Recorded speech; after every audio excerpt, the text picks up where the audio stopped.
Grady Powell, host of Forged in Fire. Kyle Mann. I'm J. Warner Wallace. Kira Davis. It's Ben Adams. Hey, this is Dave Baker. Carrie Pomeroli. This is Mike Reiner. This is Ethan Nicole. This is Leanne Morgan. This is Graham Parker, the Hoof GP, and this is why you should never. How I got suckered in. I'm so embarrassed that I'm here. You're wasting your time. You got better things to do. Never listen. Those darling, yummy Reverend and the Reprobate. Hey everybody, welcome to the Reverend and the Reprobate. My name is Lucas Pinkett. I am the Reverend here, representing, as always, the light side. And next to me is Danley Gibson, the Reprobate. What's up, Big Dan? No, not a lot, man. Yeah. I'm very confused today. I'm messing up lots of stuff. We had a little bit of a snafu moments ago. It seems like we have a lot of snafus. Okay, right, but this one was small in relation to everything else. And if you want to know what happened, watch around to the end of the episode and see if you can figure it out. If you figure it out, tell us in the comments what it was that happened. Today on the show, we've got Brian Godawa, who is returning. He is a phenomenal author. He talks to us a little bit about his book, Moses Against the Gods of Egypt, as well as the companion piece, which contains all of the research to his realistic fiction, which is the spiritual world of Moses and Egypt, was a fascinating read. I really got hung up in that one, but it's a little bit more academic. Well, the all other the one gods is of Egypt that he story. goes into detail on are pretty fascinating. Yeah, and listening to him talk about his process. It's definitely more than the Mummy tells you about. For sure. But listening to him and his process is always something I find really interesting, because the research that he does is not, and I don't want to say this in a way that's disparaging to other authors, it is not what is typically required of someone who is publishing a book in this same realm. And I don't just mean like in the Christian world. Good grief, there's enough people that don't do good research whenever they're writing nonfiction in the Christian world. But when a person is writing a realist, I'll refrain. But when a person is writing realistic fiction, there is a certain amount of research that oftentimes, especially when you're working with a big publisher, is kind of sloughed off to interns or to other people. Brian does everything on his own, and he serves on the board of organizations that do this kind of research, that handle very, very, very sensitive and important data to help him figure out and work out what is worth pursuing and what research is errant.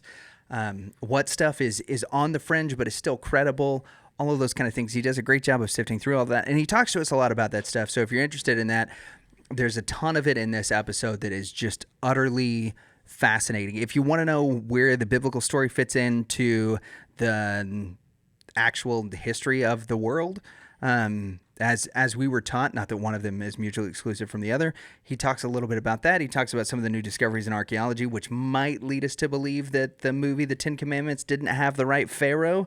There's some interesting conversation about that as well, which I find just completely and utterly fascinating. And at the towards the end of the interview, we talk about some of the new movies, which is Brian's big thing, right? He is the script doctor. Brian talks to us about some of the new movies that have come out, namely The Matrix Resurrections, Spider-Man No Way Home, Dune, which he just kind of touches on because we already did that in a previous episode, but also the Book of Boba Fett lets us know what his thoughts are and why he thinks you should or shouldn't see these movies, as well as what he thinks is the 2021 movie of the year. So make sure that you stay and check all of that stuff out. And without any further ado, here we are, ladies and gentlemen. Well, hey folks, we're back again with one of not just our favorite guests, but one of the guests that we've actually heard is one of your favorites as well. I think, Brian, you have blown my mind more than anybody else. Yeah, it's by the way, it's Brian Godawa, the fantastic screenwriter, the script doctor, and the author of the brand new book Moses Against the Gods of Egypt. What's up, Brian? Well, hey, got me a novel and a book released this last month. I just released in December. It's January. So I released it last month in time for Christmas and all that, and had a really great release for it. And it's the latest novel in my series, Chronicles of the Watchers, which is part of a bigger, my whole, I don't know what you call it, my shtick is this, Chronicles of the Nephilim, Chronicles of the Watchers, Chronicles of the Apocalypse, and they're all basically the same sort of universe, this spiritual universe of the Watchers and stuff. And so the latest one is Moses against the gods of Egypt. And I'm particularly excited about this one because this one took me the longest to write and research because as I launched into it, at first I was afraid because I just know that I know a lot of people, including myself, have been deeply influenced by that 1956 movie with Charlton Heston and Yul Brynner. Yeah. Mm-hmm. Even though it's just this corny cornball classic now, it still really has affected the way we think of Moses and such. And the biblical Moses, in my opinion, is a lot different, and there's a lot of different facts than what they presented in that movie. For instance, the dominant theory is that Ramses was the Pharaoh of the Exodus, and I'm quite confident that he could not be, and so therefore it's a different Pharaoh. And so I went in, I started launching into all this research because when you're writing a novel, like if I was writing a scholarly book, I could write, well, here are the different views. Here's some people say Amenhotep II is the Pharaoh of the Exodus. Some say it's Ramses. Some say it's Tutmos, right? And here are the arguments for and against. And, I could even be favor one viewpoint, but I don't have to commit necessarily if I don't want to, right? I can make, these are the best arguments. But when you're writing a novel, you got to commit to something, So, as I launched into the Moses story, I discovered there's so many controversial issues about the Moses story, scholarly speaking, So it took me a lot of time to research, but I really fell in love with it. It was really super amazing. And I will say this, that up front, probably the material that influenced me the most, that I sort of followed the strongest because I thought that it was the most reasonable, was this documentary series out called Patterns of Evidence, The Exodus. Now that's the first documentary. It's by Tim Mahoney. You can get on Amazon and stuff for pretty cheap rental, but it's actually, there's 4 documentaries so far that he's been making on Moses. He deals with 2 on the Red Sea, 1 on Moses, or the Exodus, 1 on Moses writing the Bible, and he still has more planned to come. And it's just top-notch documentary showing the various views. Now he has a viewpoint that he sort of leans towards, but and in that series also, he had a scholar that has influenced me in the past named David Rohl. And David Rohl is an Egyptologist. He's quite known because he's on the outskirts. He's a legit Egyptologist, but because he has a minority viewpoint that the majority, the consensus doesn't like, he's been pushed to the fringe, but he stands up in any scholarly academic, situation. It's just that his views are a new view of Egyptian history, which it's called the New Chronology. And this has been around for 30 years or something like that, and they've been working on it. And basically, the premise of it is that Egyptian history is a mess, and anyone who knows anything about it knows that's true. What I mean is, you've got several thousand years, hundreds of pharaohs, right? So right there, you've got lots of room for errors and stuff, but then we are limited on the actual documentary evidence that we have, archaeological, et cetera.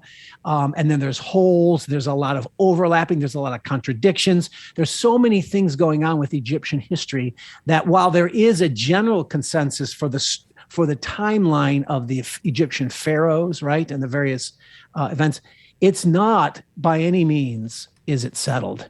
And David Rohl has championed what's called the New Chronology, where they and some of this will be above my pay grade, so I'm not going to go into details. You have to read it yourself. But he's found multiple areas of questionable probability that Egyptian chronology is based on.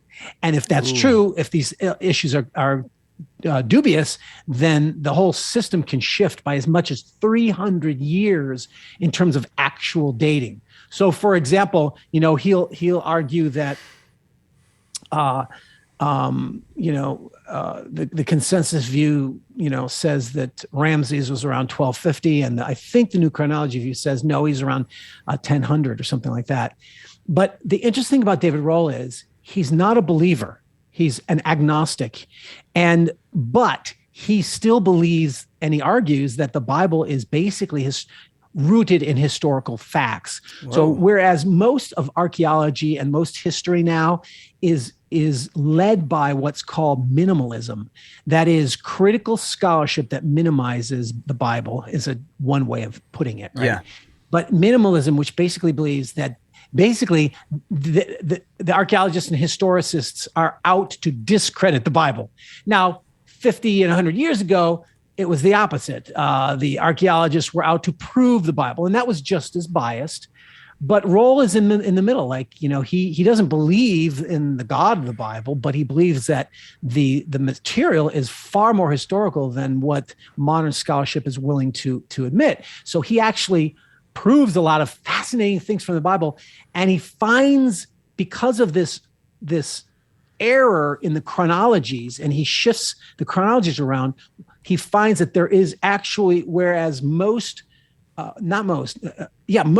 scholarship on Moses and the Exodus today, even by believing scholars, argues that there's no evidence that that the Jews were in Egypt, or that they were on an Exodus, or that they conquered the Promised Land in the date that they say the consensus believes. Ramses is the Pharaoh of the Exodus. That's around 1250 BC. So around 1200, they're going into the Promised Land, right? And so modern day scholarship sort of shows you, based on archaeology, that when Joshua was supposedly going into the Promised Land, like Jericho's walls had fallen several hundred years earlier. Hazor and all these fortified cities that he supposedly took out were already destroyed by the time he got there, right? And so this is the modern day argument, which would be disproving the story in the Bible where they march around. Exactly. But what's interesting is that whole timeline is off, and David Rohl comes in and says he returns to the traditional dating of the Exodus, which in 100 years ago or more, or whatever, it was standard based on looking at let's see if I've got the Bible verse. There's sort of standard date references. 1 Kings 6:1 is a Bible verse that says, in the 480th year after Israel came out of Egypt, Solomon began to build a house of the Lord. Now, because we know pretty closely when Solomon when Solomon's reign was, you go back 480 years, and that goes to roughly 447 BC, right? And that's been the traditional viewpoint based on the Bible. But now they're saying, oh no, that's wrong because it was in 1250, right?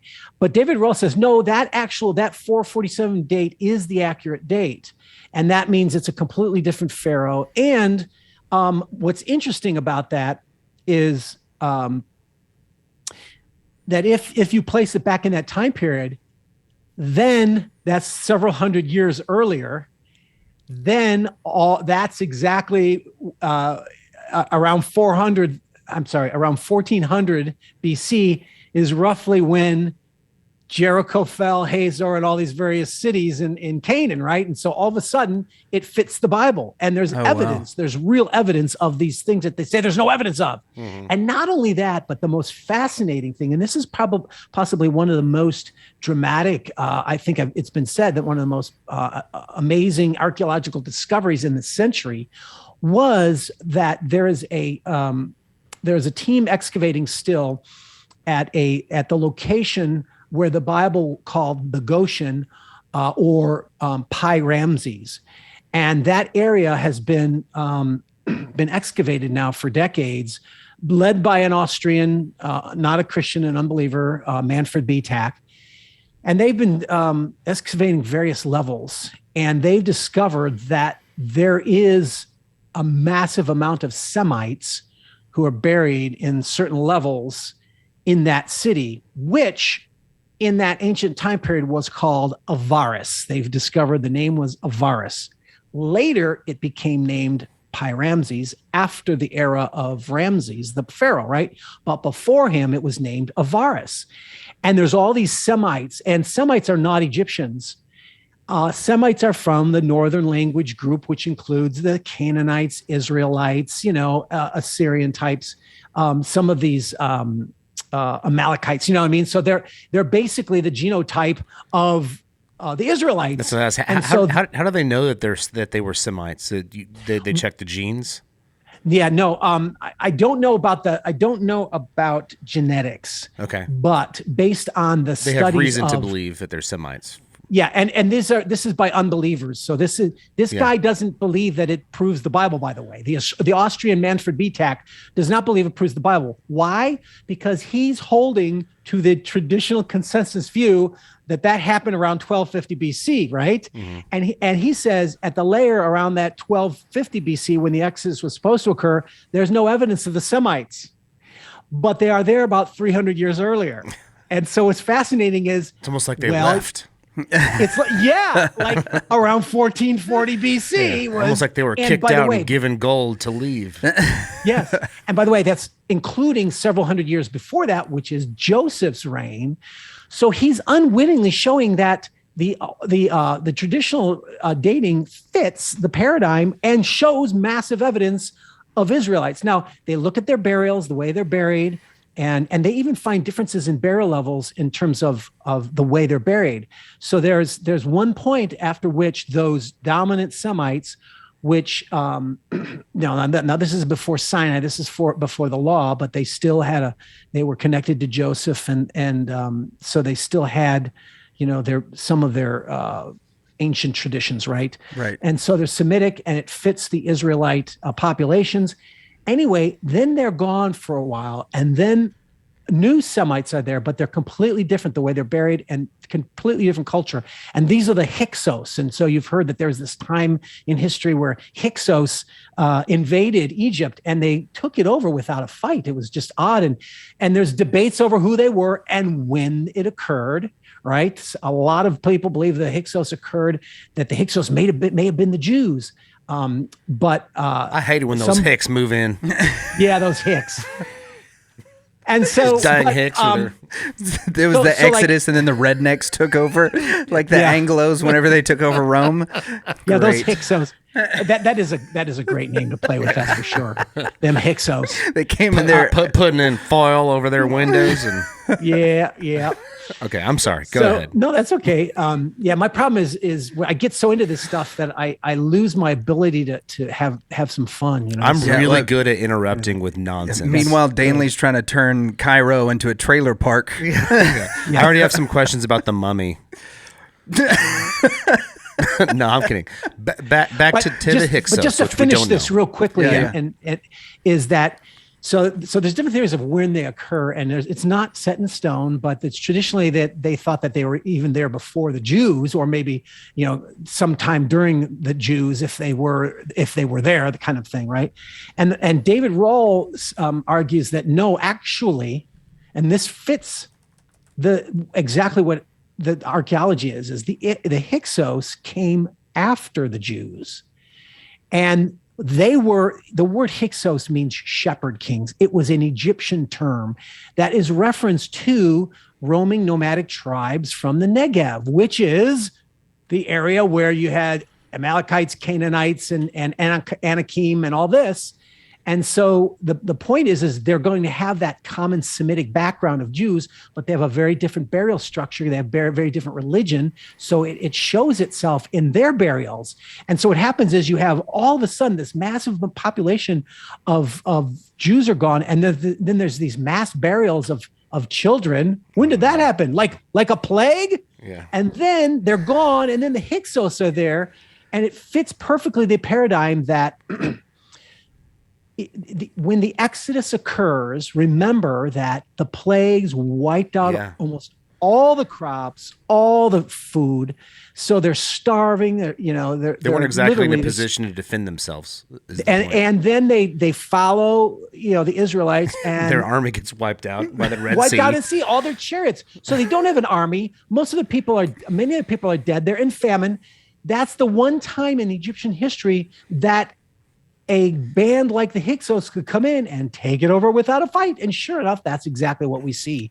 And so David Roll's theory is in that realm, and it answers things.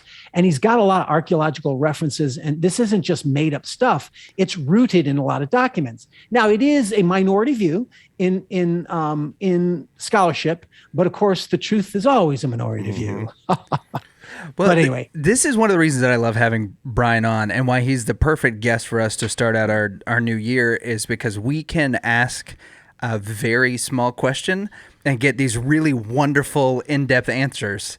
Yeah, and it's amazing. It's one of the things that makes you such a fun interview. I got to be honest. Our last one left me thinking, and I brought it up at Christmas dinner, and we discussed the Nephilim at Christmas dinner with all of my extended family. And they're like, what is that? I was like, well, I'm not going to do a great job, but let's go ahead and dive in. Yeah, here you go.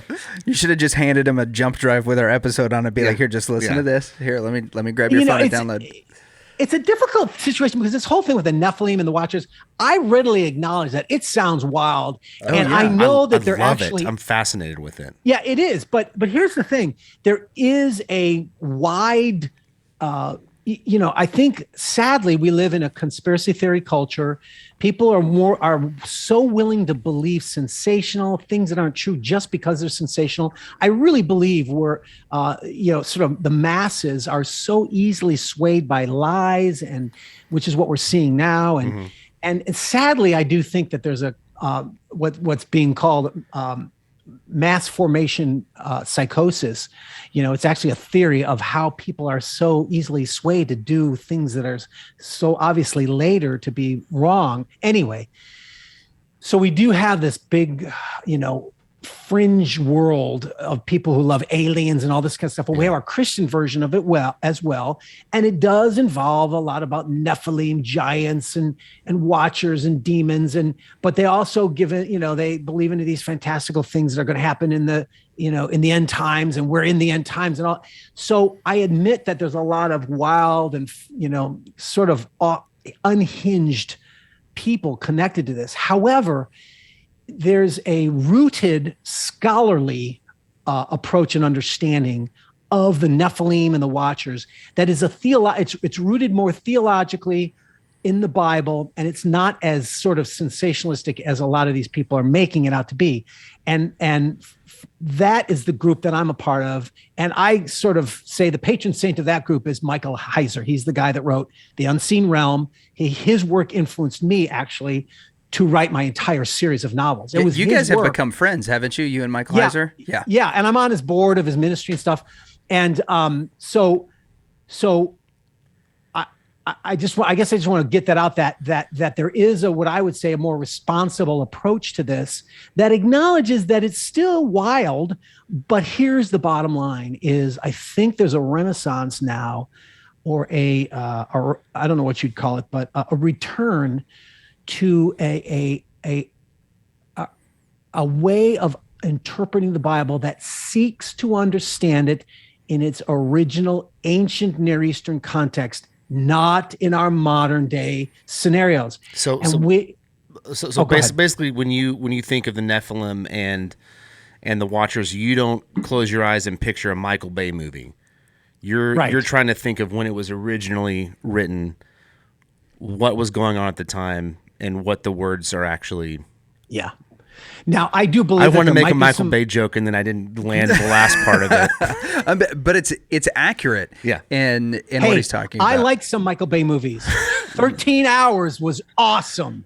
I didn't actually watch that. Never heard of it. What the heck's wrong with you? That's where he cuts his hand off, right?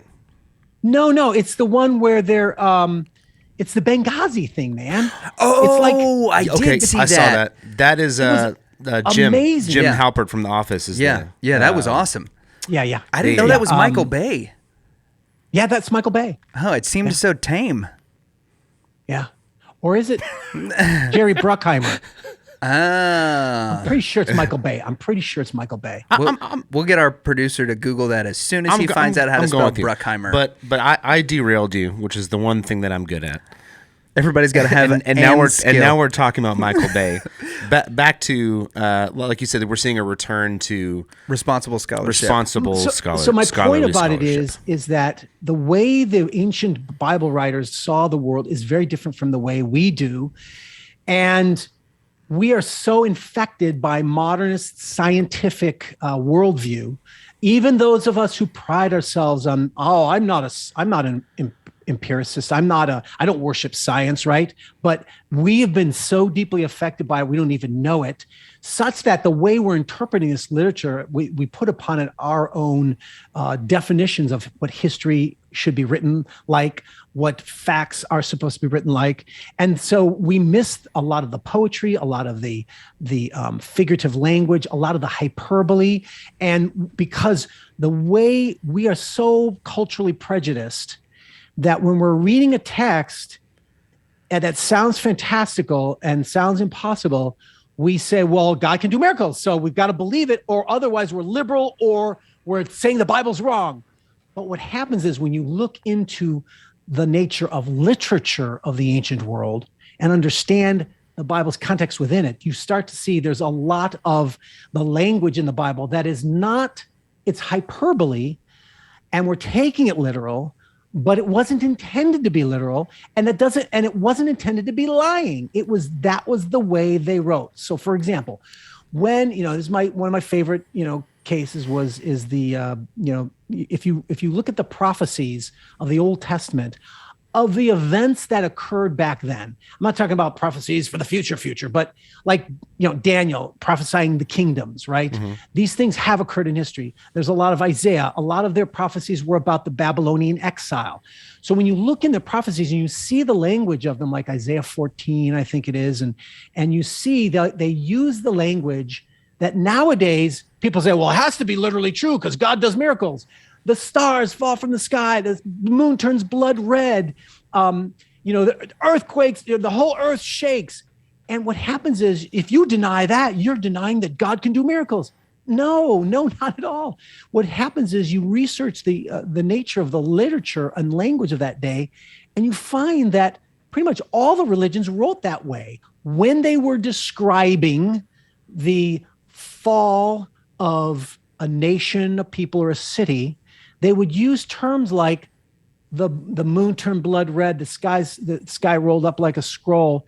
They are describing the spiritual reality of the cosmic structures of the universe being affected by what's happening historically. So in other words, when Babylon's wiped out, it was like the stars fall from the sky and they lose their light. Why? Because the powers of that day were losing their light.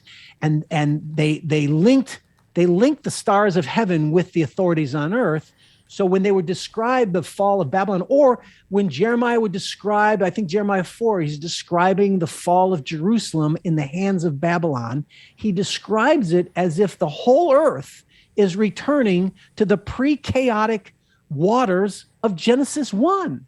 And it's like, that's not literal, folks. Mm-hmm.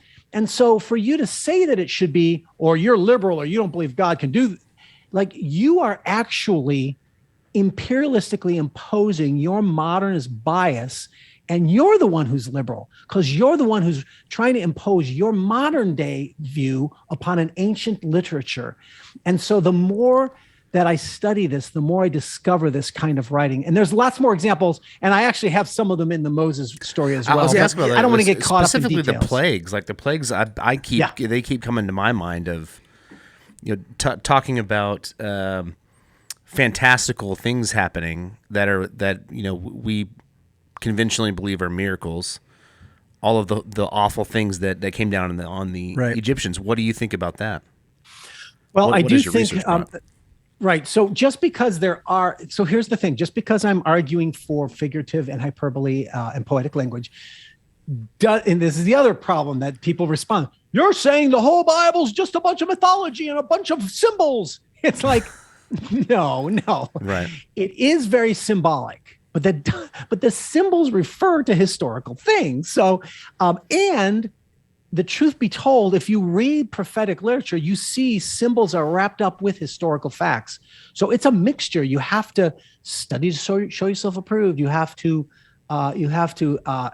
approach it intelligently and pull out the threads to understand what's going on here. And it's not always easy to do, but I also think sometimes it's a little bit easier than the modern day Christian wants it to be, because they want it all literal or all symbolic, and it's just not the way. That's just not the way people write. I don't even write that way. I write with a mixture of symbolic and literal. So that's how you have to understand these prophetic discourses, and particularly when God predicts judgment upon these cities or nations. He always uses this very poetic language, of universal cosmic collapse.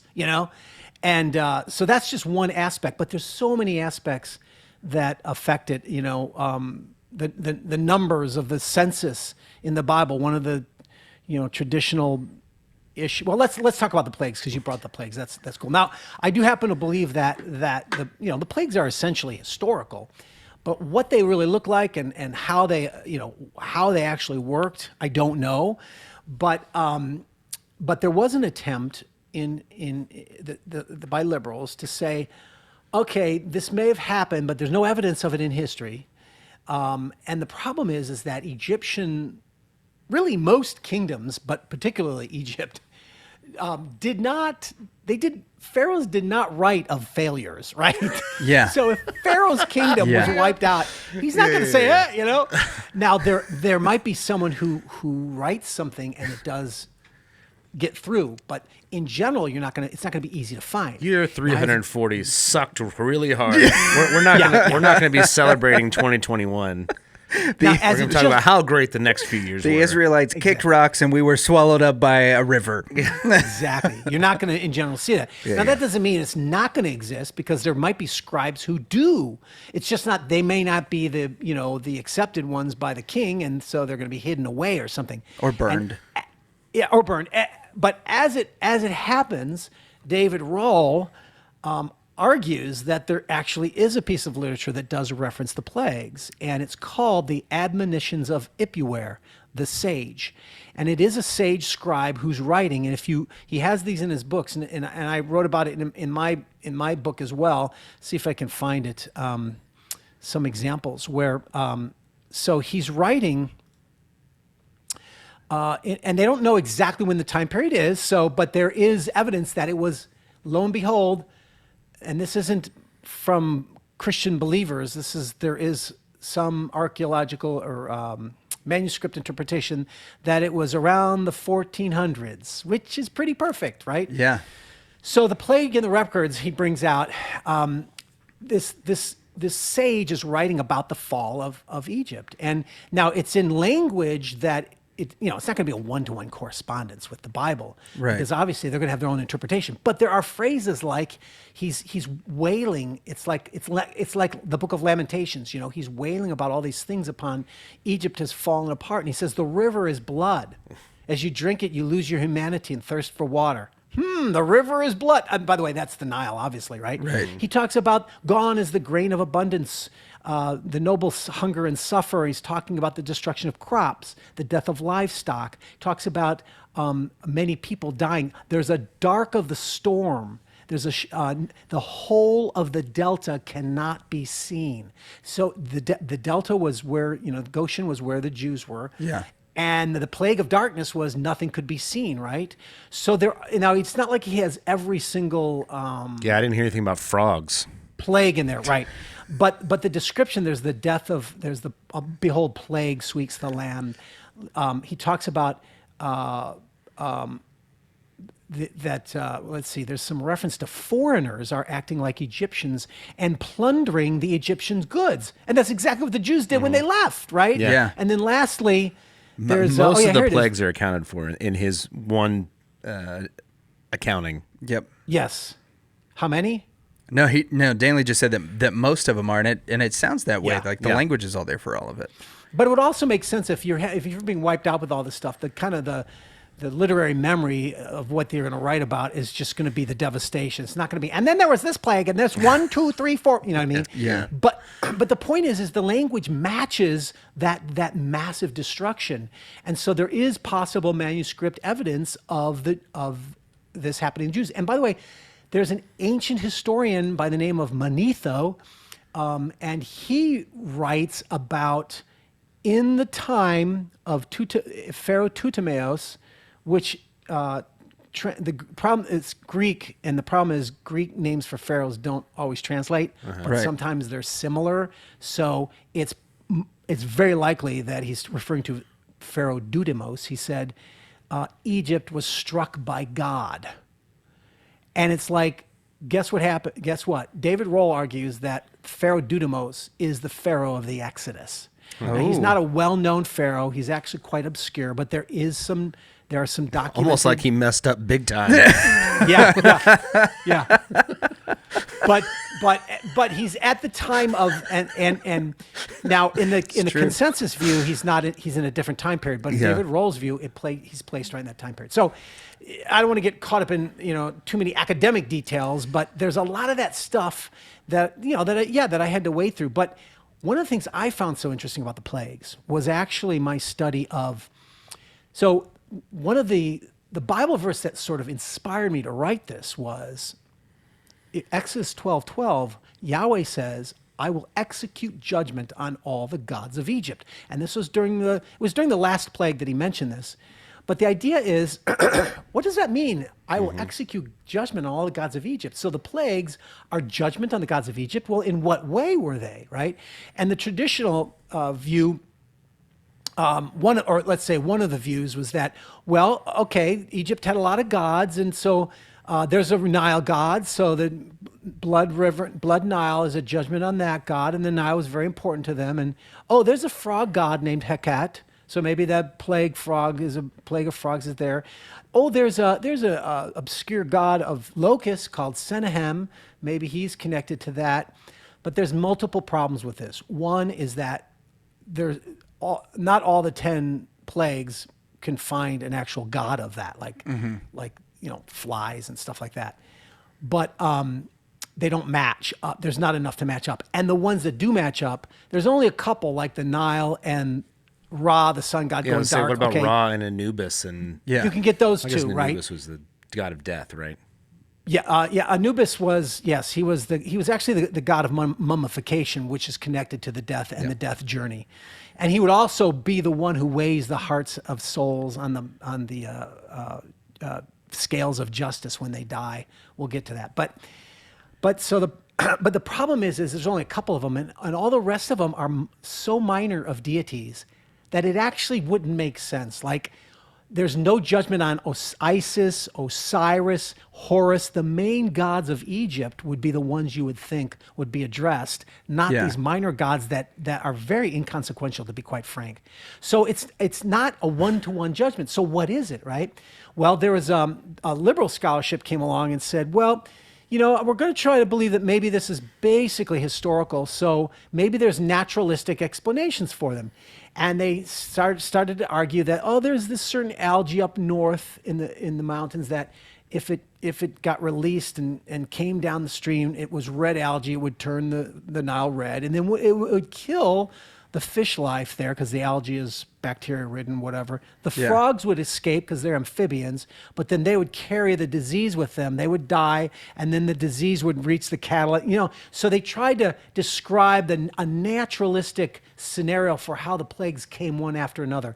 And some of them that's kind of an interesting idea, but that was ultimately discredited and debunked when someone came along and pointed out there's various scientific flaws that don't fit, the red algae and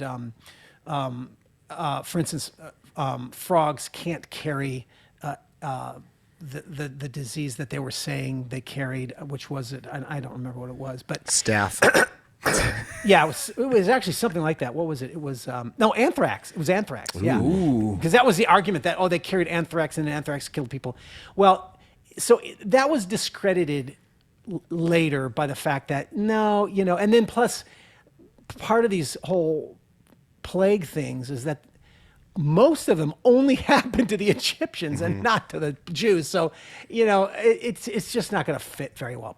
So what I came up with was I did some research into these, and I thought, well, how could it still be judgment on the gods? And so I started researching the gods, and there's so many of them. There's hundreds of them, right?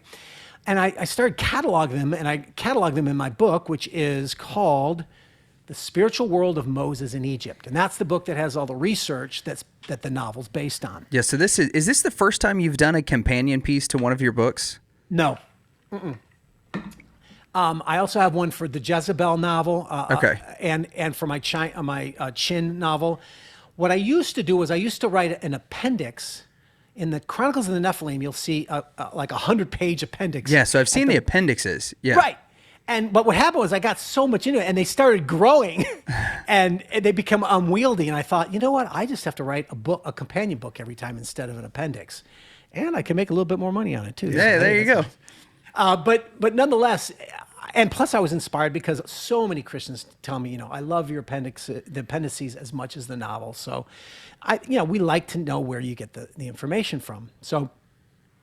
And when you're handling Moses in particular, you're looking at a character that is not just of incredible importance to Christians, but now you're looking at a character that has incredible importance all the way back to the pre-Christ days. And now, I mean, for modern day Jews, he is the greatest man that has ever walked the earth. Well, there's three major religions Islam, that claim him. Yeah, no, absolutely. And there's a lot of reverence for him, so I want to get things right. And I knew that when I wrote this, because of the stuff I was discovering, I knew people were going to go, what? That's not true, because that's not what I've learned. Yeah. And so I realized I got to prove it for them. Oh, no, this is rooted in biblical exegesis as well as his history, So I back to the gods, though, just to finish that up. Yeah, I want to hear about this. So I basically found that so the Egyptian system of the gods, it's not a one-to-one. There's not like a god of frogs, a god of this, a god of that. The gods have various responsibilities, and some of them overlap. So yes, there is a god of the Nile, Hapi, but it's not the Nile, it's the Nile flood. So the Nile was supposed to flood, and that brings the new life for the crops, right? So he was just the god of that particular aspect. I found another 20 gods related to the Nile. There's a guardian god of the Nile called Khnum, and he's also a creator god that may have created man, but there's multiple creator gods. And then there's the god Sobek, who's a crocodile god, and he's, of course, the crocodile was very revered, part of that whole ecosystem, right? And I went through all the various elements that the plagues were touching, whether it's livestock and let's see what else. The hail, the sky, right? Mm-hmm. Weather, locusts. Locusts would be the crops, in other words. And so I found about 10 to 15 gods in each of these things that are being affected, like the livestock, etc. 10 or more gods connected to them. The bottom line is this: is that the Egyptian pantheon of gods was like an ecosystem. It was a systemic organization. So the gods were working together. So you've got the goddess Nut, who's supposed to be the dome of the sky. And then the god Shu of the air is the air within. God Geb is the ground, the earth, right? But then you've got all these other gods, and it's a pictorial description of a metaphysical concept. And so they believe that they were all these gods. And the importance of it is this: they're an agricultural world, their life is rooted in the Nile River, which brings the life to grow the crops, to keep the animals alive, etc. So their religion is focused on gods who maintain that regularity of nature that we would call the regularity of nature, right? And so they're all about creating and sustaining this ecosystem that keeps them alive for their sakes, right? So when God was judging it, what he was actually doing wasn't, I'm striking this god and that god. What he was doing was what theologians, and this is the more recent understanding of it, what theologians called decreation. He's returning the Egyptian cosmos, the world they live in, which is everything to them. That's, he's returning it to chaos. So he brings in these elements of chaos, whether it's plagues of flies, which are in and of themselves agents of chaos, or reducing the life source itself, the Nile, to a chaos of death, right? But he's symbolically decreating their cosmos to show that your gods have no power over your system, your ecosystem. I am the God, and I have control over it all because I can reduce it all to chaos. And this notion of chaos and order was a very common ancient motif, theme that they thought of. And so therefore, in the Bible itself, you see the language of God saying, basically, he's returning Egypt to chaos to prove that their gods are not the gods of the universe, but he is. And then he's pulling his people out of that chaos, which should remind you of Genesis 1, right? Right. And he's taking them through the waters of chaos, parting them, bring them into a land to give them his established order, the law on Mount Sinai, which is his cosmos. So it's like he's crushing their cosmos, creating a new cosmos of order for his people. And by the way, this is the way Babylon talked, this is the way Assyria talked, and it's the way Egypt talked. They all talked about our God fights the chaos and brings order. One of the ways they describe that chaos, several ways, the seas or the rivers. Why? Because look out onto the seas. They know there's monsters in the deep, but they don't know them, right? Because they didn't have submarines, right? So there's just these. It's like, and you could lose your life, and it just went on forever. So to them, that was like still chaos. Don't. Yeah, Yeah, we still no, don't that's know true. everything's down there. That's true. Yeah. So the sea and rivers, water. Water is a symbol of, but water was also a symbol of the pre-creation state before God created. And how did he create? He pulled land out of the. This is how Egyptians thought, and this is also how the Bible thinks in a way. And so water, oceans, sea. Desert is another term that's related to chaos. So sometimes they'll talk about the desert wasteland. In fact, the two terms in Genesis 1, tohu wabohu, that the earth was formless and without void. The actual words is more like it was a wasteland and uninhabited. So it's not like this modern quantum physics notion that we're interpreting it or whatever. They're actually describing a wilderness. But anyway, and then lastly was the sea serpent or the sea dragon. That was the main symbol in that sea that represented the chaos. So therefore, in the Bible, in Psalm 74, God's describing him taking his people through the land, through the waters of the Red Sea, and it uses the language of creation. He establishes the boundary, he sets the day and night, or something like to that effect. So he's describing creation language because he's going to create his order, his cosmos, his covenant with Israel. That's all the symbolism, that creation is about the covenant and order. And he's going to hold chaos at bay to do it.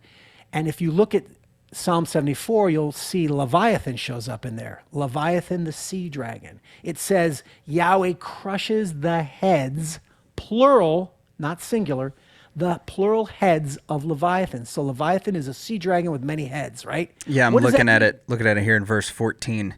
You crushed the heads of Leviathan. You gave him as food for the creatures of the wilderness. Right. So this whole notion of chaos beasts that are destroyed and then they eat them is another common theme throughout the whole Bible, by the way. This happens multiple times. Whenever God has victory, he describes it that way, like Behemoth or Leviathan. They cut him up and they feast on it, right? Why? Because he's crushing chaos and creating order. And so that's why you read that in there. So in my novel, to try to bring this into more than an academic discussion, is my novels are an attempt to show the biblical story, but to also depict the spiritual world, what it might look like. It's completely conjecture. It's fictional, but I'm trying to be consistent with the Bible. And the goal is to communicate these spiritual truths that are described in passages like Psalm 74 about Leviathan. It was very clearly understood. They didn't believe that they were dinosaurs, or they didn't misinterpret sea monsters. They were using it as a symbol for chaos. But I wanted to bring that spiritual symbol into the story in the spiritual world. So I have Leviathan in my story in that spiritual world. When God parts the sea, I did this really cool way of just depicting how God was, crushing Leviathan's heads and allowing the, Israelites to go through the waters and stuff. So I take these symbols and I give them spiritual reality, sort of. What might it look like in the unseen realm that we don't see, right? Yeah. And so I have these various spiritual war elements that are going on while we've got the earthly events going on at the same time, and I try to integrate them, and that's the unique angle of all my novels, basically, because that's basically what I'm trying to do, and I'm trying to show how the spiritual connects to our historical physical world, but also I'm trying to show how this worldview of the Watchers and the divine counsel that's in the Bible, what that theology is saying. I think that it's been something, because of this renewed approach to understanding the Bible through an ancient Near Eastern eyes, or the ancient Hebrew eyes even, there's been an uncovering of these ideas that were not seen before, because we weren't interpreting it through their eyes, but through our eyes, the literature, right? And so the divine counsel, the notion of the Watchers, that there are watchers over the nations, spiritual principalities over the nations and over earthly authorities. This is a common ancient worldview, and it's in the Bible as well.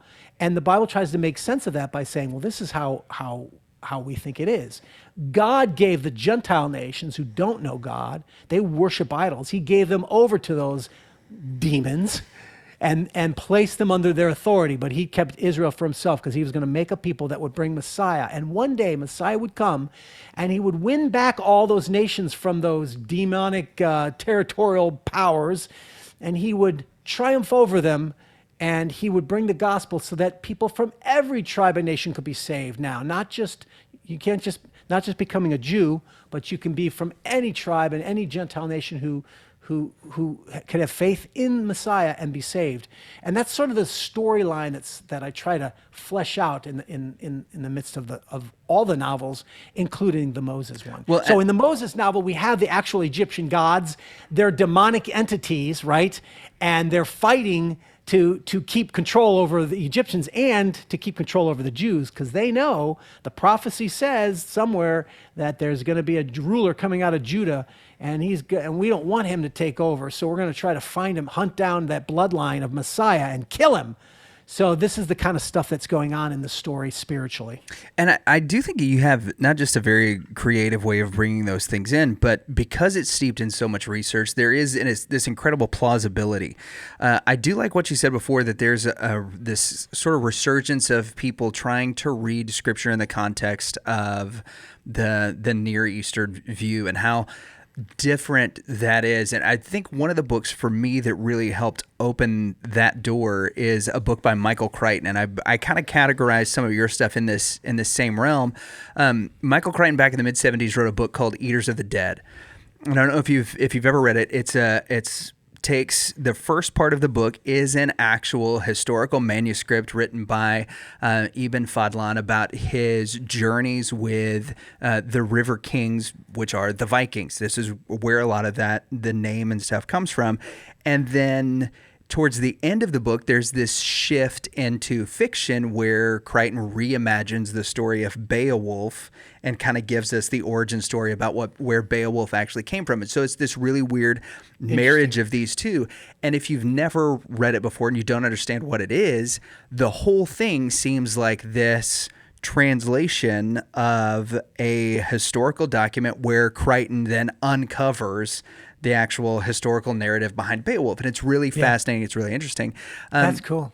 But your books for me kind of fall into that same category of there's this brilliant storytelling that is steeped in this incredible amount of well-researched and documented history, not just biblical history, but also in the archaeological history. And then you're imagining of how everything happens in a way that not only makes sense from like a plausibility standpoint and what we can physically see, but also in a logical standpoint in the fact that we do, as believers, we worship a God who is incredibly rational, who is incredibly well thought out, and everything happens in such a way that it fits not just the biblical narrative, but the historical narrative, and the marriage of those things is something that I think is really beautiful and that you've done a phenomenal job with. Yeah, one of the things I do in all the books, and it is in the Moses book as well as I try to incorporate the pagan worldview into my story in a way that subverts it. So I have, when you read about the Moses novel and you read about the Egyptian underworld of Duat, for instance, and Osiris and Isis, all the stuff is drawn from their actual mythology. Yeah. And I'm not saying that, it actually happened like this, but I'm using their mythological stories to incorporate them into my story as a way to express their beliefs and then show how the Bible has superiority over them, right?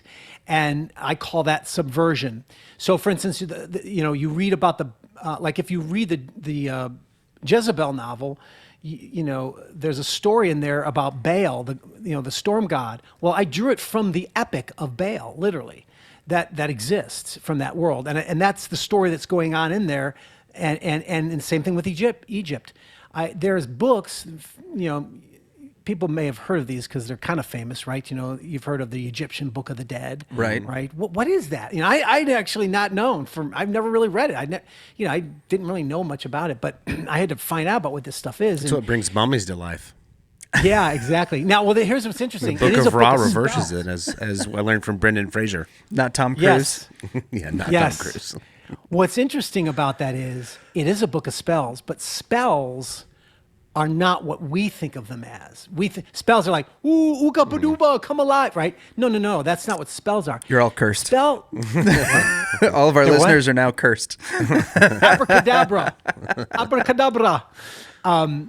But that is where we get the idea of our notion of that. But it's not. That's not the way what they were thinking was.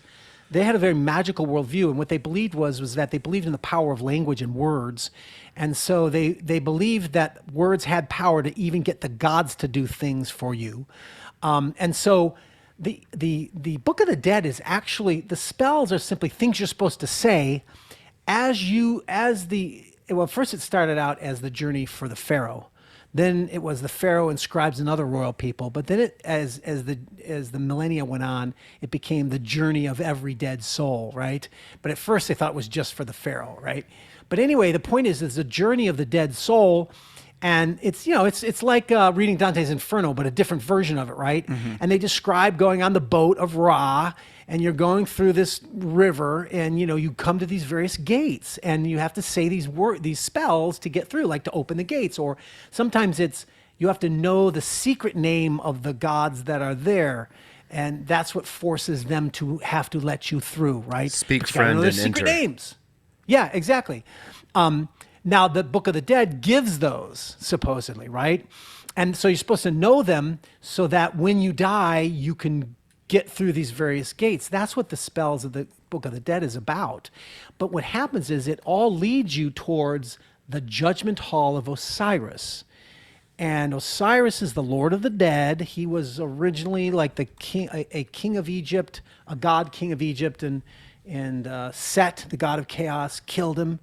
And Isis was his wife, Osiris's wife, and she brought him back to life, but he had to go to become the Lord of the Dead. And so you stand before Isis's judgment hall, and that's when Anubis faces you, and he takes your heart out. They believe the heart was like the soul of the person, right? That everything was in there. In fact, it's really funny. They believe the brains were like excess material. Like they didn't believe they were important. So when they mummified, they sucked the brains out and threw them out, and they kept the organs in jars, but they kept the heart in the body because they thought that was where the seat of your Ka and your Ba soul were, right? Mm-hmm. So it's kind of funny, like they threw out the brains, which is what we in the modern world consider the most important thing. Some people. Right. Yes, yeah, that's true. But so anyway, so you stand before the judgment seat, and Anubis takes your heart, he places it on the scales of justice, and he measures it against the feather of Ma'at. Ma'at is in short, the perfect order of the universe. Like, in other words, it's the perfect order and justice. And so how does your heart weigh up against justice is the point. And of course, if your heart is heavier, you get eaten up forever or thrown into the lake of fire. I kid you not. Long before the Bible talked about it, the Egypts had the lake of fire. Or you're eaten up by this strange hybrid creature, right? And what's interesting about this is the feather of Mot. So this weighing of the heart, right? Remember in the Bible where God is hardening Pharaoh's heart? Yeah, I remember. Well, that Hebrew phrase is not just like hardening as making him hard against God, but it's making it heavy. There's a concept of heaviness there. And God is making his heart heavy. This is a literal sort of a mocking condemnation of Pharaoh. In other words, God is saying, I'm the one who weighs the hearts, and I'm making your heart heavy, which means your heart is heavy with injustice against the feather of Mot. That's basically what's going on there. He's saying, I am the God of justice, and your heart is too heavy. You are unjust, So there's a lot of Egyptianisms in the text that are really fascinating when you learn the Egyptian context, right? So I tried to reproduce this journey of the Duat, the underworld of Egypt. I tried to sort of bring in this storyline into that spiritual world to sort of give people a glimpse of what the idea of Egypt is, but of the Egyptian religious worldview. But ultimately, it's all subverted by biblical faith, and I won't explain how, but it's kind of cool the way I did it. But it is that's my very goal in all cool. the stories. Yeah, it's very cool the way that you did it, and it's one reason why I think recommending your books and having you on is so fascinating, because there is this tie-in of absolutely everything that you can think of that's happening at this one moment in history. It's not this one-sided narrative of, hey, this is what the Bible says, and so I read the Bible, and so this is it, I believe it. But here's the historical fact. Here's the pagan worldview from that time. Here's actually how a lot of that stuff, and we see that in your companion piece, The Spiritual World of Moses in Egypt. Here's how a lot of that stuff ties into the preservation of Christ for our salvation. So it blows my mind how you can fit so much research into everything that you're doing and then still write a compelling story that is very fun. I know you've said a couple of times, I don't want to get too academic, and our conversation has kind of leaned that way, but the novel itself leans heavily on narrative, on telling the story in a way that's fun, that's fascinating, and that's engaging. So I don't want anybody who's listening that's like, oh, that seems like a lot of stuff. It is. It is a lot of stuff, but it's necessary into going into making a great story. And your process behind it is one of the things that I find so, for me as a pastor, but also as a podcaster and a person who's read a lot of your stuff. This is what's so fascinating to me about how you do all of it, is the amount of research that goes into it. So then you can take it and then you're like, hey, here's a story that you can, read to your kids, or on your own. And it's awesome. It's fun to go along with, that has, all the research plays the background to the story that you tell is really awesome. Well, here's my heretical way of saying it. Come on. It's like reading the Bible like the Lord of the Rings, I mean, the Bible already is rich and deep, and you cannot plumb the depths, right? Right. But what I'm trying to do in my novels is literally, make it a world like the Lord of the Rings, where you could just keep going deeper and deeper, because it's all rooted in real stuff. Yeah. And but you don't have to, because here's the thing, because of my Hollywood screenwriting background, I learned long ago that great stories, yes, they have meaning. They are full and rich of meaning, but they must equally be entertaining. Yeah. If it's just entertainment, it's shallow and empty. But if it's all about preaching meaning, it's just propaganda, right? Right. And so I hold equally so my goal is, I'm not going to write this story or anything that I come up with. I'm not going to write it unless it's entertaining, and then I also apply theology to it, but only if it's entertaining. Yeah. And all the context must be entertaining. So the short of it is, it's still a fun, exciting movie, like watching a great epic movie. But if you want to go deeper, you can go deeper and find and discover these amazing things if you want to. And give Brian a few extra bucks. Yeah. Which I think is definitely worth it. Well, speaking of your screenwriting background and entertaining, it's been a couple of months since we've had you on. There are some big movies that have come out. Mm-hmm. We've had The Matrix Resurrections, which I'll say I had my Matrix 4. I had my wife who had never seen any of the Matrix movies. We watched all of them. She stayed awake. I almost did a spit take just for for Matrix, but I didn't want to spit in the studio. She watched the first one and half of the second one, and then she got about 4 hours worth of really great sleep. Because she didn't make it through, like, halfway through the second one. She was done. And the third one, we actually had to split up into 3 different sessions because she would fall asleep. And she was like, 10 minutes. Yeah, she was like, if I fall asleep, stop it. So she'd fall asleep. I'd stop it and then catch up on something else. So the new Matrix movie has come out. The new Spider-Man movie has come out. King Richard has been named Movie of the Year. So let's just throw some stuff against the. Yeah, we've got the first episode of the Book of Boba Fett. Let's see, what was I going to say? I don't know. If Something profound, I'm sure. No doubt. Yeah. Well, okay, so what'd you think about Boba Fett? I like it. I did too. And I think the reason why is because, well, here's the thing. I love The Mandalorian, although I still sometimes feel like I want to boycott it because of their censoring of Gina Carano for being conservative. But I loved The Mandalorian, and I think it's because, okay, so here's the problem. Oh, I know what I was going to say was, like, yes. In general, I do not like sequels, and they've never been satisfying ever. There are only sequels. There is a few handful. Empire Strikes Back. Yep. Aliens. Okay. And Terminator 2. Oh, yeah. And Ninja Turtles Secret of the Ooze. Okay. Ninja Turtles. Okay. Well, what I'm saying is, and those are cases where it's arguable that the second one is as good or better than the first, right? Right, yeah. Especially with Terminator 2. But the question is why, and what I think it is it's the storytellers. James Cameron is a brilliant storyteller, and when he got Terminator 2, he got complete power to do it, right? I think the same is true of the other.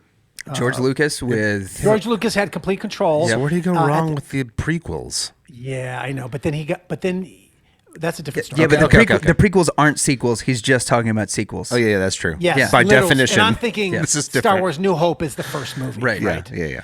So, and then, and James Cameron is also the Aliens. Like, Ridley Scott did the first one, and it was good in its day, and now it's long and boring to me. But I just watched Aliens again this year. It was great. I showed my son, just real quick, I showed my son Alien, the first one. I told him, hey, this is scary. At the end, he was like, I wasn't scared at all. I was like, Shut up, it was kid. supposed to be in its time. So, yeah, to your point, go ahead. So there are some movies that are products of their time. They connect it right at the right moment. Because when I saw the original Alien, it was like awesome, and it was like disturbing and all that kind of stuff. And even to this day, the alien coming out of the chest is one of the most universal gross moments in all of history. So it still rings, but you. Unless you're a sci-fi aficionado, like if you just want to see a good movie, it's just too boring, And but you can still watch and enjoy Aliens. And my point here is that it's about the filmmaker, the storyteller that they choose, and how much authority they give. Right. And so, who's the guy who's doing Mandalorian and Boba Fett? Jon Favreau. Yep. Jon Favreau. So Jon Favreau is one of the best storytellers in Hollywood. Everything he does is good as long as they give him the power to do, some power and authority. And so what he did, and here the reason why the sequels usually fail is they always go more of the same, extreme, like just do more of the same. So more violence, more of whatever you thought was the thing that was big in the first movie, and make it more and bigger, right? Yeah. That's the typical approach. That's why the Boondock Saints 2 failed.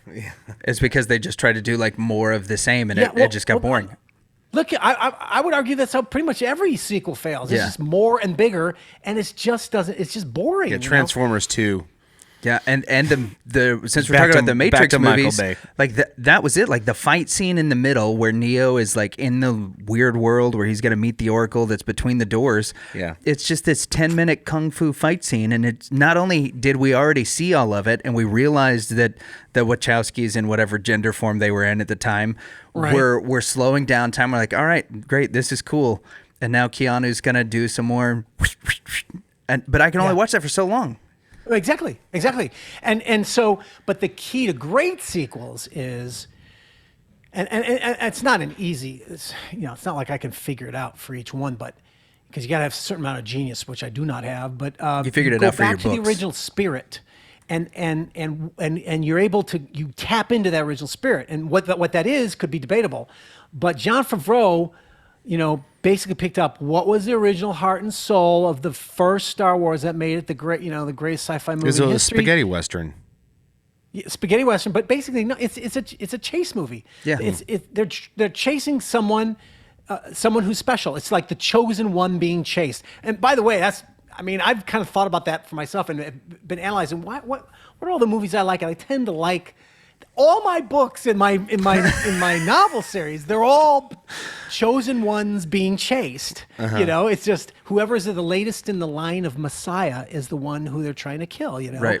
I love assassin movies. So anyway, so that's what it is. He's like, it's just a simple chase movie, and everyone loves to see the bad guy who turns good protecting the innocent person. So he's keyed in on some of these universal themes, but he keeps it simple in that, okay, entertainment is the goal here, and we're going to make it an entertaining, which it requires a lot of,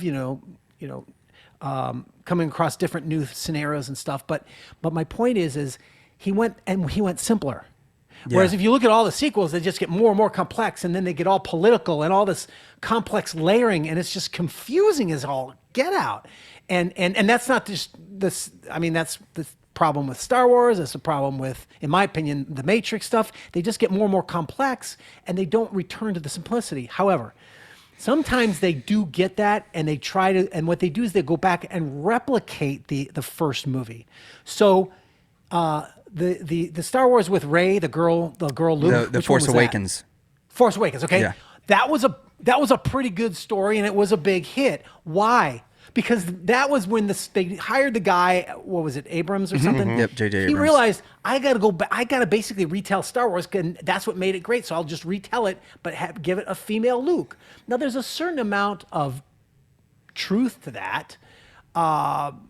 However, there is going to be a certain level of people like me who will just say, well, I don't want to just see a female Luke, So, like, it's not enough. It wasn't enough for me, but I can understand how it could be enough for other people. That's what we loved about it. So we want to see it again, but we want to see it different. And so that was more successful. So in my opinion, I started watching the Matrix one, Resurrection one. Okay, so Boba Fett you like. Yeah, I love Boba Fett because it's the same thing, only it's just another bounty hunter, Yeah. like the Mandalorian was. And Except now, he I takes don't his know- helmet off. That's the only difference. That's the Yeah, Yeah, because he's I'm not a real glad, 'cause- Mandalorian. yeah. Yes, exactly. He's Australian. But he's kind of neat. What is he, a German or No, something? he's like, New Zealand, I think, right? I don't know what he is. He's character awesome. sounds German to me. But No, or I'm pretty sure Austrian he's or something. Maori. What Okay, do you know? Well, but the point Nothing's is, it's just a Mallory. simple bounty hunter guy, which everyone loves bounty hunters. And I don't know yet, though. I've only seen one episode, but the one episode, it's showing kind of how he came to where he is, and that's fine. But it's still got that simplicity that I was talking about that the Mandalorian had, and I like it so far. Yeah. Okay. But Matrix Resurrections. Matrix Oh, Resurrections. I made it through the first half, and I just stopped because I was bored. And what I realized was they were also trying to return to they did the 3 and it got more complex. And they go, let's return to the original. So they literally brought the original movie into it and sort of like brought him back to where he was, right? So now he's Yep. like, oh, he's been deceived into thinking the whole Matrix thing was a game he made, and it starts all over again, just like that. And I'm like, okay, I understand the logic of that they're trying to do. Okay. But then they're like showing scenes from the first movie. And then like, it's like when they're trumpeting, like, bullet time was the great innovation. It was like, change the world in bullet time. And everyone was talking bullet time. It was so cool. And then, 300 and all the movies use bullet time in different ways. And that's cool. It changed it changed cinematography which is great. But now they're in the first half of the movie, they're talking about bullet time, It's like they're trying to talk about their former glory. Yeah, bullet time. Oh, bullet time. Yeah, that was so cool. Bullet time, And I'm thinking, what is this? This is dumb, Yeah, it was very meta. And, it felt like they were criticizing Warner Brothers in a lot of the beginning of the movie. Really? Yeah, because that could be. Yeah, because they talk about how Warner Brothers was the game company, and that Warner Brothers said that they were going to do a sequel with or without them, and they were like, "Well, don't our IP things protect us against it?" And they're like, not really. So we can either ride the wave or not. They were going to do it without they them. Yeah, and then they end up in this conversation where they're talking about bullet time. It looked like the first half of the movie was just them throwing shade at Warner Brothers about what they were. What they were actually doing. What they them were actually doing. Yes, that's I didn't correct. know Thank about you. the background details. That's interesting. But think about it too. Like even the fight scenes were just boring. Yep. So there's this one scene where they're around all these stairs and multiple wooden stairs and levels, and he's got Kyono and his other pals are fighting, and they just. It was just dumb. Yeah, I agree. Yeah, they fought a bunch of guys in ghillie suits that you wouldn't have known about if you didn't watch the third one. Like Tandy showed up. And they were also trying to self-reflectively philosophize because that's what they're supposed to do. Right. The first movie was philosophically brilliant, and the way they did it was just, I bow in respect, even though it was Antichrist Nietzschean philosophy, right? It was still brilliantly done, Yeah. and I just have great respect for the creativity of that. How they took Christian motifs and subverted them for Nietzschean self-salvation was brilliant. Yeah. But after that, it was just philosophizing and boring. And Yeah, so it was just cashing in. So Yep. and the whole thing now was like to get him back together with Trinity, and they realized that we get more power out of them. Yeah, that's stupid. Fighting or something. They also don't understand basic electricity principles. Humans are terrible batteries. Yeah. There's no way we produce enough energy unless we're moving.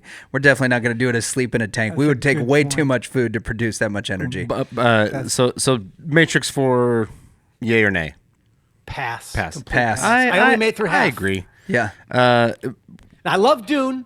I love Dune. Yeah, Saw we it did. twice. Yeah, awesome. we did But talk it was about Dune. disappointing because it's only half of a movie. Yeah, I know. We got to You know? wait a long time. I for threw that. popcorn Yeah, at the so- screen when I saw part one come up on opening night at people in front of me accidentally. Well, quick update. Tamara Morrison. I'm sure I'm saying his name wrong. He plays you are. Boba Fett. Yeah. He is New Zealand and he is Maori. Maori. Sure. What is the accent that he's using? New in the Zealand. movie? New Zealand. Yeah. Oh, it really is. Yeah, a it New is. Zealand Because he accent? uses it in Rebels and In Clone Wars and Rebels and Yeah. in they have episodes that, 2 and 3. They have that kind of accent. All right. So Okay, the last Jedi one. Council. The So- movie of the year for me was King Richard. Okay. Starring Will Smith as the father of Serena and Venus Williams, the tennis stars, and it's just a movie of that. Honestly, I'm surprised it got made in Hollywood. I really am, because it's so anti-victimhood.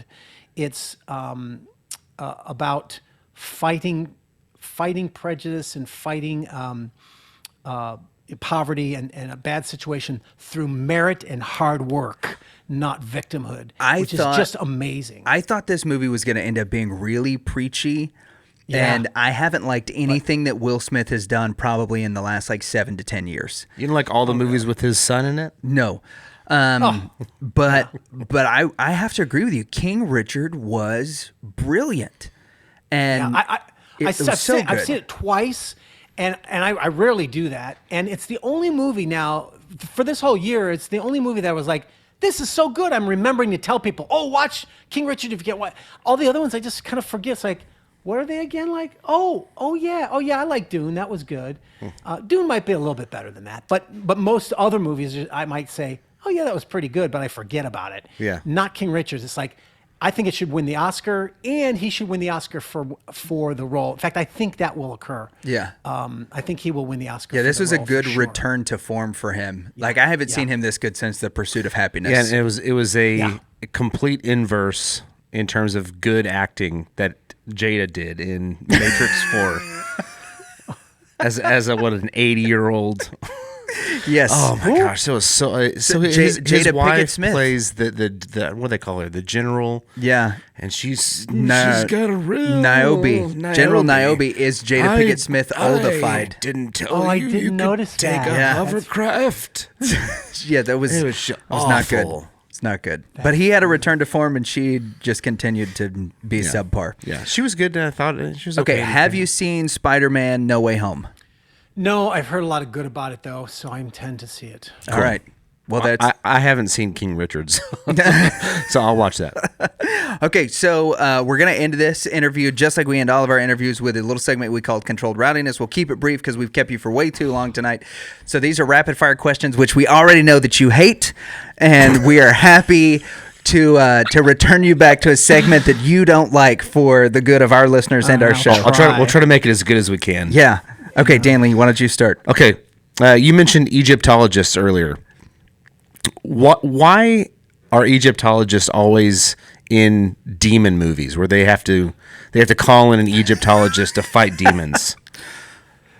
And is that cool? Should I go back to school for that? So that you can properly fight. We don't need a Catholic priest. We need an Yeah, we Egyptologist. need to get an Egyptologist to figure out what these little numbers mean. Well, because they know all the literature about and the literature of spells interacting with demons and stuff. Because there are demons in Egyptian philosophy or religion. There's a lot of demons. Demonology.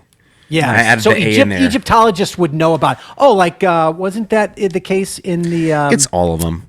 Star Chamber or what was it called again? Stargate. The original- Stargate. Yeah, yes, was Stargate. still a cool movie. I Yeah. mean, I hate it because it's like Constantine. complete- Oh, go ahead. Oh yes, Constantine. Yeah, that's a good the one, too. DC character. I love the character, but he's always talking about those freaking.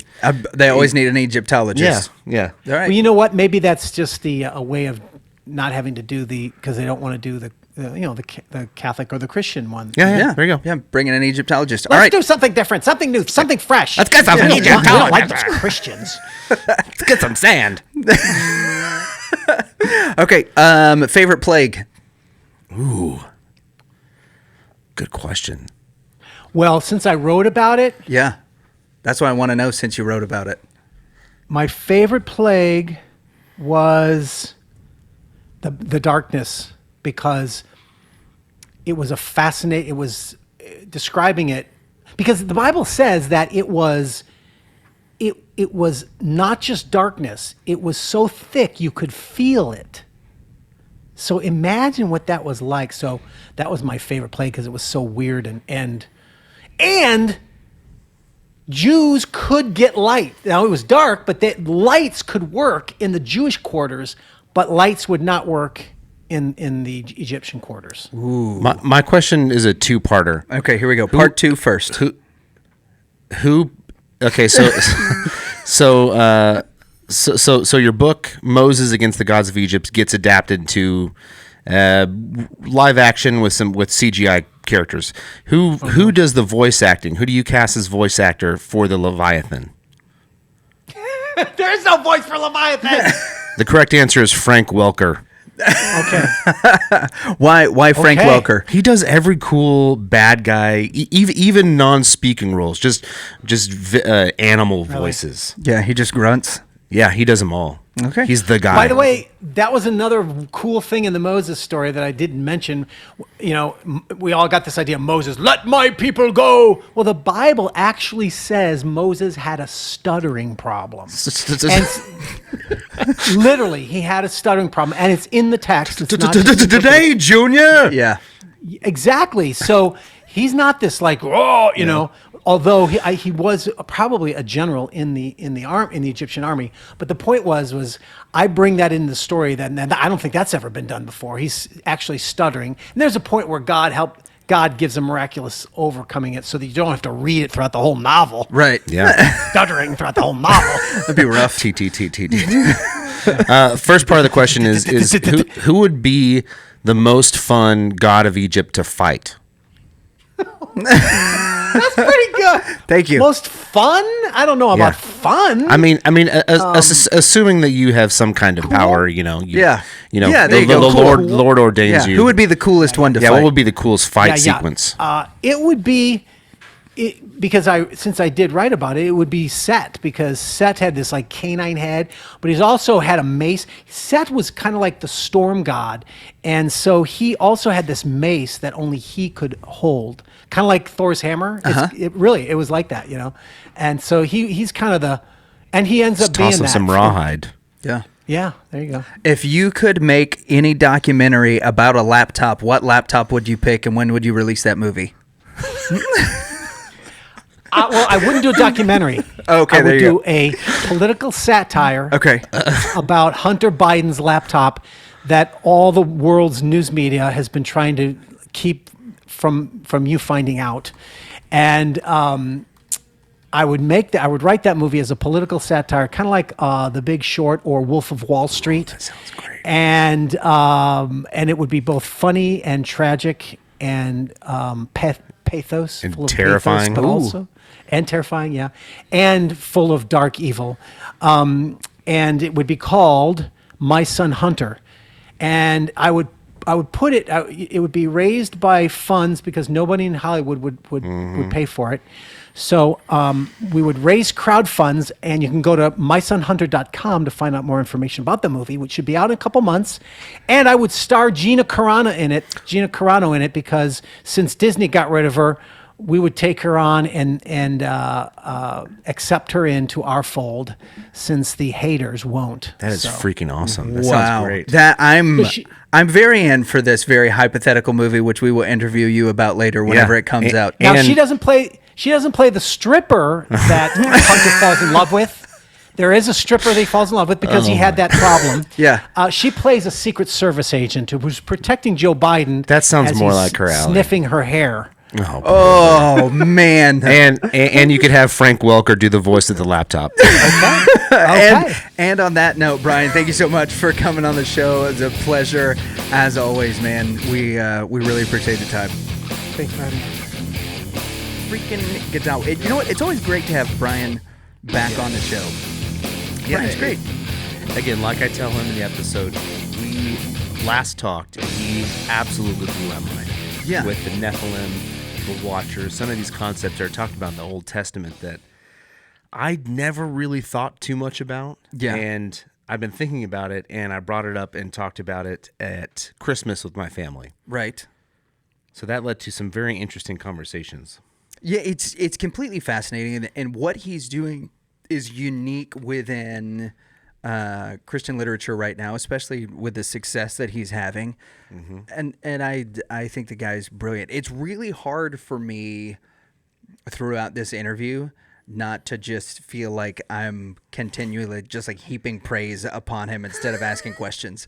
I feel like that happens several times. I'm like, oh, the research you do is so amazing and your story writing is so. I feel like I'm fanboying, but I really do have a tremendous amount of respect for what the guy I had the has opposite done. problem. I kept interrupting him to make jokes. That's your just That's just your me. consistent issue. Yeah, consistent But- gift. It's a gift. But Moses Against the Gods of Egypt is out. So is The Spiritual World of Moses and Egypt, the companion piece, which contains all of the research that Brian did for this book. So not only is the book and the novel great for you to purchase, but if you're interested in the research and the academic side of it that went into it, the companion piece is a great one to get. He does briefly just tell us about his new movie that's coming out. You guys make sure to check out all Brian's stuff in the show notes below us. Thanks again for listening to the Reverend and Reprobate. You have something you want to say? Yeah, just real quick. I was go going to ahead. say he gives us his thoughts on the Matrix 4. Yeah, he does. The book Boba Fett, a couple Yep. of movies from a Hollywood insider, his perspective on that. And go ahead and hit that like button. Give us a subscribe. We It would literally mean just a said we lot weren't to going to us. do that because you said people hated it. I don't remember that. All right, hey, you guys have good gig. We'll see y'all next week. I don't remember anything. I'm Brian Godawa, author and screenwriter, and this is why you should never listen to the Reverend and the Reprobate.